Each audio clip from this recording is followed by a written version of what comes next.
Itu ada salah satu aparat keamanan yang tidak memakai seragam mengatakan, mana tadi yang luka-luka, sini mau dibawa ke rumah sakit.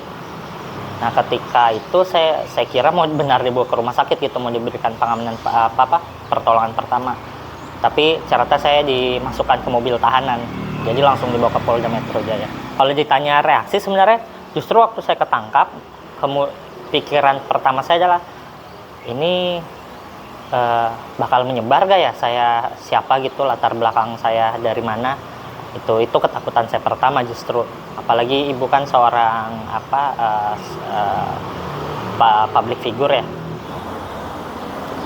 Halo Sobat Kompas.com, perkenalkan saya Zaki, video jurnalis Kompas.com.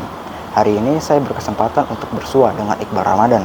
Iqbal merupakan salah satu demonstran yang mendapatkan kekerasan dari aparat keamanan saat melakukan demonstrasi di depan gedung DPR pada 22 Agustus 2024 lalu. Iqbal mendapatkan kekerasan tak lama setelah diciduk oleh aparat keamanan di sekitar area gedung DPR. Ia dipukul dan ditendang di bagian vitalnya. Lantas, seperti apa kondisi Iqbal saat ini dan seperti apa kejadian yang sebenarnya terjadi pada saat itu? Mari kita tanya langsung kepada Iqbal. Yuk. Mendapatkan tindakan represif saat ditangkap polisi, Mas. Mas boleh tahu dulu nggak awal mulanya Mas Iqbal itu terjun melakukan aksi unjuk rasa di depan DPR atau gimana, Mas? Ya, saya sedang mengikuti aksi unjuk rasa pada 22 Agustus 2024 di depan DPR untuk mengawal putusan MK nomor 60 dan 70. Kemudian sekitar pukul 3 atau 4 ya, saya juga lupa tepatnya jam berapa, itu kemudian ketika saya sedang berada di dekat JPO, tidak jauh lah pokoknya dari JPO, itu ada teriakan massa yang mengatakan jebol, jebol, jebol. Nah akhirnya saya mencoba mendekati untuk melihat apa yang terjadi. Kemudian saya telah melihat salah satu pagar di DPR itu sudah jatuh gitu atau roboh. Nah akhirnya ketika saya melihat massa aksi masuk berhamburan ke dalam, ada beberapa saya melihat massa yang sedang ditangkap dan sebagainya. Kemudian massa sempat keluar lagi, kemudian sempat masuk lagi ke dalam. Nah, saya melihat ada perawakan yang mirip dengan teman saya. Akhirnya saya beranikan masuk ke dalam gedung DPR untuk memastikan apakah teman saya baik-baik saja atau akan ditangkap gitu.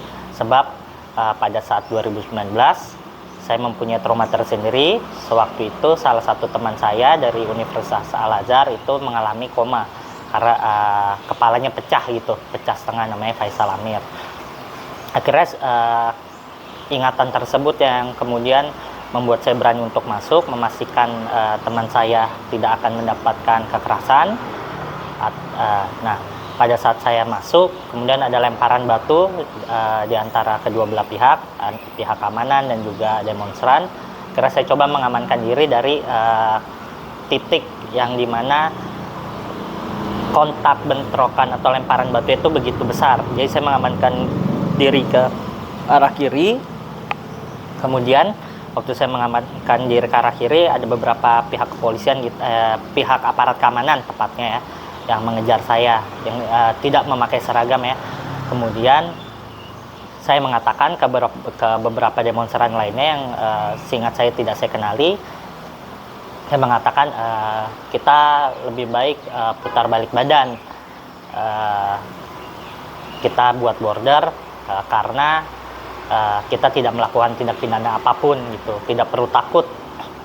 Akhirnya kami sepakat untuk membuat border untuk menunjukkan kita kooperatif dan tidak melakukan bentuk perlawanan apapun. Akhirnya kemudian saya dibawa. Nah, sempat saya sebenarnya terlepas dari pantauan polisi, dari pantauan aparat keamanan gitu. Saya jadi punya kesempatan sebenarnya untuk kabur, tapi ketika saya melihat ke arah gerbang atau pagar yang sudah roboh tersebut, masih terjadi lempar-melempar antara kedua belah pihak. Akhirnya saya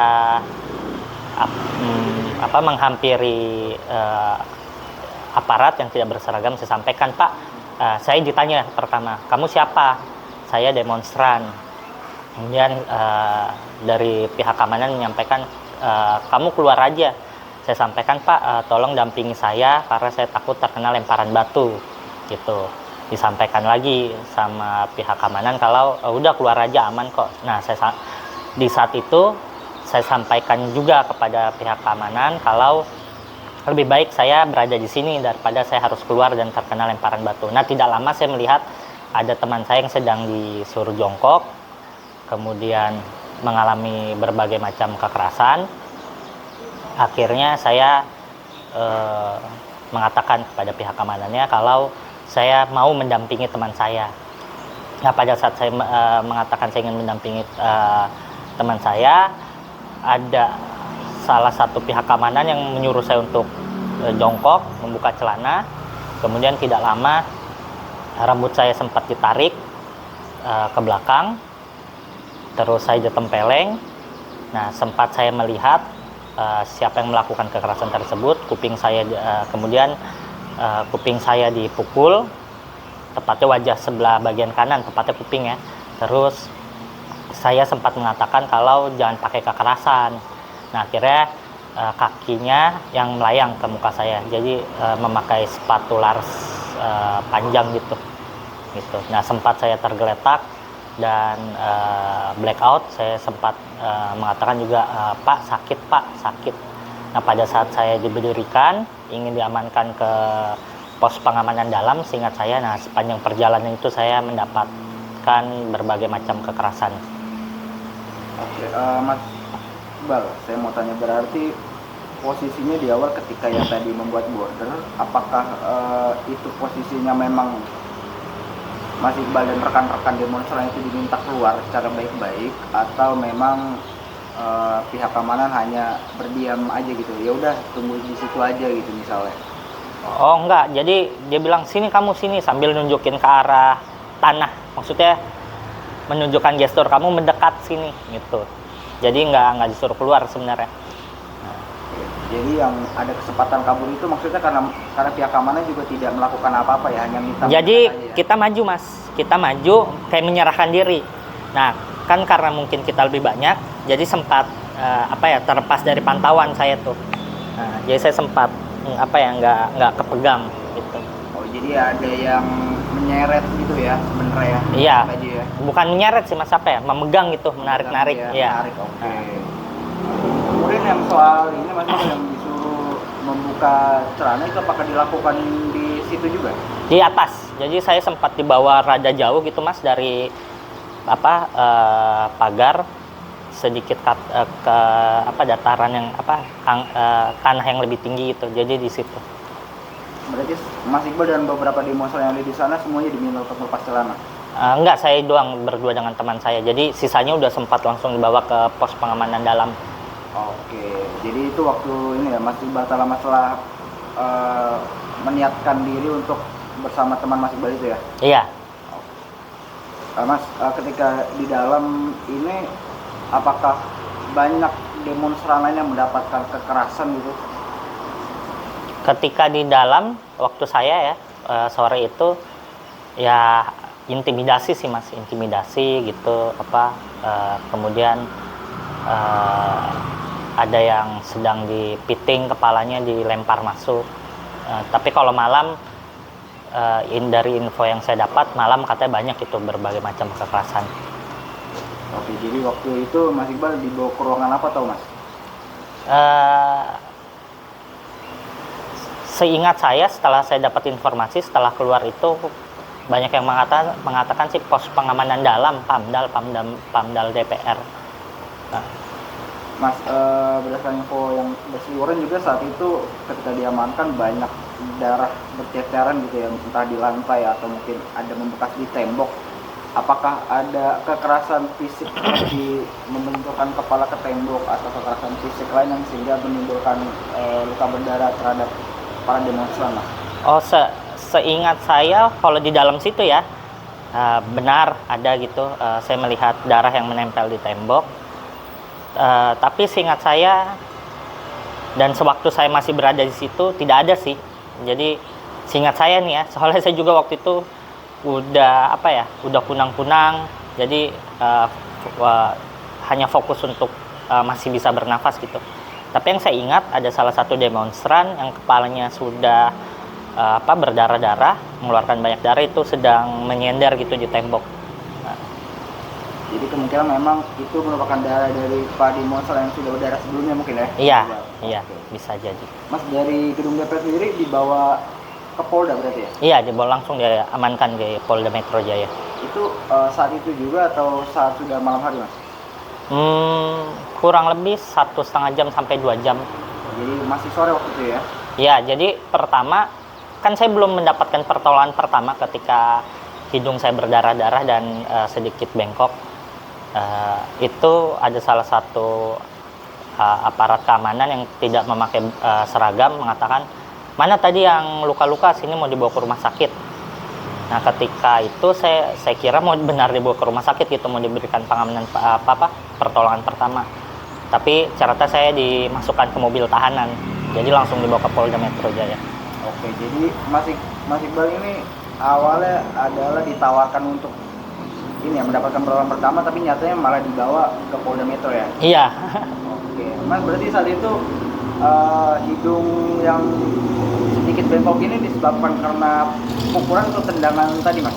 Nah, kalau itu saya lupa Mas ya, soalnya ketika saya mendapatkan berbagai macam kekerasan itu, mata saya sudah mulai kunang-kunang dan ngeblur. Jadi ada tendangan, kemudian waktu saya dibawa ke pos pengamanan dalam itu banyak juga yang memukul wajah saya gitu. Nah, jadi saya baru menyadari waktu saya sudah tidak mendapatkan kekerasan lah. Jadi akhirnya saya coba memegang hidung, kok ini basah ya. Dan saya baru menyadari kalau ini ternyata udah berdarah-darah nih hidung. Nah. Selain hidung, apalagi Mas luka yang ketika masih kebalasan? Sini sempat ditendang kan, jadi seingat saya sini bagian sini dipukul, bagian sini ditendang, dan wajah kemudian sini nih sempat tuh sakit. Nah, saya lupa nih ini kena apa. Tapi yang jelas itu karena akibat dipukul ya, entah ditendang atau menggunakan tangan ya? Iya, tapi seingat saya yang ditendang bagian kepala aja. Oke. Nah. Mas Iqbal ketika di Polda Metro, apakah dimasukkan ke dalam sel tahanan atau gimana? Oh, tidak. Dibawa ke sebuah ruangan aja ya? Iya, dibawa ke ruangan Kamnek penyidikan ya, untuk dilakukan penyelidikan. Kemudian saat di Polda Metro apakah mengalami kekerasan serupa atau tidak ada sama sekali, Mas? Oh, tidak ada sama sekali. Jadi, tapi sempat mendapatkan intimidasi kayak, hidung kamu kenapa itu? Mau dibenerin nggak? Terus saya sampaikan, boleh bang. Ya udah sini benerin gitu. Tapi sambil mengangkat seingat saya sambil mengangkat sendal. Terus nggak usah bang, nggak usah gitu. Nah, intimidasi aja. Tapi hanya satu orang yang melakukan itu, sisanya baik kok. Jadi memang dari awal Mas Iqbal melakukan kekerasan sampai akhirnya dibawa ke Polda tidak mendapatkan pertolongan pertama sama sekali, Mas? Jadi waktu saya nyampe ke Polda, dikumpulkan di aula, seingat saya ada salah satu perwira kepolisian yang menanyakan, itu kenapa hidungnya tuh patah bang? Terus ya udah itu bawa dulu ke Dokpol. Karena saya dibawa ke Dokpol, sempat dilakukan pertolongan pertama, dibersihkan darah yang sudah mengering di hidung saya, kemudian diberi obat, kemudian diberikan salep. Nah. Oke. Setelah itu kembali lagi ke aula yang sama ya? Enggak, langsung saya dibawa ke ruang Kamnek. Mas Iqbal, apakah saat itu ketika diminta keterangan ada pendampingan mungkin dari kuasa hukum atau seperti apa, atau mungkin tidak diperbolehkan oleh aparat? Oh, jadi sebenarnya waktu saya dibawa ke Dokpol itu, waktu perjalanan balik mau masuk ke dalam Dirkrimum, itu kan ada kantin Mas. Nah, di situ sudah ada kawan-kawan dari tim advokasi untuk demokrasi yang standby. Jadi kawan-kawan itu sempat melihat saya dan saya memanggil. Jadi akhirnya saya punya kesempatan gitu, mungkin tidak seperti yang lain, untuk segera didampingi. Jadi tak lama setelah papasan yang tidak diduga itu mendapat pendampingan dari teman-teman TAUD ya? Iya, benar. Oke. Mas Iqbal, apakah posisi saat itu didiamkan atau harus bermalam di Polda? Oh, harus bermalam, jadi 1 kali 24 jam saya dimintai keterangan. Apakah saat itu diminta BAP dalam rangka ada tindak pidana atau seperti apa, Mas? Jadi ada berita BAI, terus BAK, kemudian ada BAP. Nah, di BAP itu di hari terakhir setelah saya mau sebelum saya mau dilepaskan. Jadi di tanggal 23 itu Mas Iqbal ya? Iya, 23 berarti ya. Oke, kemudian ketika di BAP sendiri, apakah polisi menanyakan terkait adanya atau mungkin menduga-duga ada tindak pidana yang dilakukan Mas Iqbal? Iya, sempat diduga-duga gitu, ada beberapa pasal yang sempat disangkakan sama saya, tapi melalui bukti-bukti yang dihadirkan oleh kepolisian, saya rasa itu tidak bukanlah bukti saya melakukan tindak pidana. Kemudian apa sih pada akhirnya kenapa pihak kepolisian melepaskan atau membebaskan Mas Iqbal? Apakah karena memang itu tidak ada bukti bahwa Mas Iqbal melakukan tindak pidana? Ya, seharusnya karena tidak ada bukti saya melakukan tindak pidana ya. Terlebih lagi demonstrasi kan itu bagian dari partisipasi publik, kemudian dilindungi dalam Undang-Undang Dasar, konstitusi kita gitu. Jadi seharusnya unjuk rasa itu ya tidak seharusnya gitu ditangkap atau ditahan atau dilakukan penyelidikan gitu. Mas Iqbal, ini kan ada juga nih yang viral di media sosial terkait data diri orang tua Mas Iqbal gitu ya. Oh iya. Menyebut bahwa Mas Iqbal anak dari purnawirawan salah satu lembaga ini ya, aparat keamanan TNI gitu. Nah, itu banyak akhirnya bermunculan atau isu-isu bahwa Mas Iqbal tidak mau menggunakan nama besar dari seorang ayah gitu. Apakah ada terbesit terpikiran untuk menggunakan nama itu sebenarnya, Mas? Sempat sih terbesit, mungkin sempat, tapi saya rasa keinginan saya untuk mengetahui bagaimana kemudian masyarakat yang tidak mempunyai privilege tertentu itu diperlakukan ketika mereka ditangkap atau ditahan gitu. Nah. Jadi pada akhirnya Mas Iqbal memilih untuk mengikuti prosedur yang ada ya? Ya, prosedur yang ada. Mas Iqbal, kemudian apa saat itu reaksi dari Ibunda gitu, karena sempat viral juga Ibunda mencari-cari keberadaan Mas Iya. Iqbal gitu ya? Nah, kalau ditanya reaksi sebenarnya justru waktu saya ketangkap, pikiran pertama saya adalah ini bakal menyebar gak ya, saya siapa gitu, latar belakang saya dari mana, itu ketakutan saya pertama justru. Apalagi ibu kan seorang public figure ya, itu ketakutan saya. Jadi ibu sempat khawatir lah, dan kemudian sempat ketemu dan terlihat lah bagaimana seorang orang tua atau ibu sedih melihat anaknya luka-luka atau mengalami kekerasan.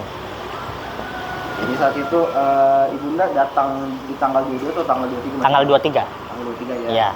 Dan apakah Ibunda juga mengupayakan supaya Mas Iqbal untuk segera dibebaskan? Iya, tetap pasti upaya itu ada. Nah, tapi waktu itu kan kita masih menghormati proses penyelidikannya. Oke, baik. Mas Iqbal, kemudian setelah keluar dari Polda Metro, apakah langsung melakukan pemeriksaan di rumah sakit terkait luka-luka yang diderita Mas Iqbal? Oh, enggak. Jadi sepulang saya langsung ke rumah bertemu dengan keluarga, tante, sepupu, keponakan gitu, adik. Ya sempat istirahat dulu, minum kopi, mandi gitu, baru tidur, baru besoknya saya ke rumah sakit. Oke, kemudian hasil dari pemeriksaan rumah sakit apa Mas Iqbal? Apakah ada indikasi mungkin Mas Iqbal menderita trauma yang berlebih atau seperti apa? Ya, kalau dari hasil rumah sakit kan saya ke dokter saraf ya, diarahkan untuk ke dokter saraf itu. Jadi untuk luka fisik itu saya mengalami memar, kemudian diagnosis dari dokter saraf itu adalah saya mengalami post trauma. Jadi saya kesulitan melakukan kalkulasi sama short term loss memory kalau nggak salah. Nah. Jadi Mas Iqbal bakal ada kemungkinan untuk kehilangan memori jangka pendek ya? Iya. Tapi sedang dalam observasi dan pengobatan. Jadi sudah diberikan obatnya. Untuk saat ini yang dirasakan oleh Mas Iqbal, apakah mungkin masih merasa nyeri di bagian yang terkena pukulan atau tendangan? Oh sudah sembuh, sudah itu. Cuman yang saya rasakan sering saya salah bicara gitu atau salah ngomong. Misalkan kayak kemarin saya mengarahkan teman saya untuk ke arah kanan, saya menunjukkan jari saya dan tangan saya ke arah kanan, tapi yang keluar dari mulut malah belok kiri gitu. Jadi memang ada ini ya, tidak kesesuaian antara otak dan apa yang dibicarakan ya? Iya benar. Mas Iqbal kemudian apakah mungkin gitu kan Mas Iqbal mendapatkan kekerasan gitu, membuat laporan polisi terkait ada kekerasan di ibu kita, Mas? Oh sejauh ini sih masih dalam pertimbangan ya. Jadi mungkin masih ada kemungkinan melaporkan juga berarti ya? Kemungkinan ada. Mas Iqbal ada pesan nggak sih buat teman-teman demonstran gitu untuk kedepannya jika ada situasi serupa harus melakukan seperti apa? Oh pesannya sebenarnya ketika ada situasi serupa ya jaga kawan gitu. Jadi sebenarnya mungkin hal-hal seperti ini tidak akan terjadi jika para demonstran menjaga dan mengawasi kawannya yang di sampingnya gitu. Jadi lebih solid aja Mas ya? Iya, ketika seharusnya melakukan aksi ya? Betul, harusnya lebih solid.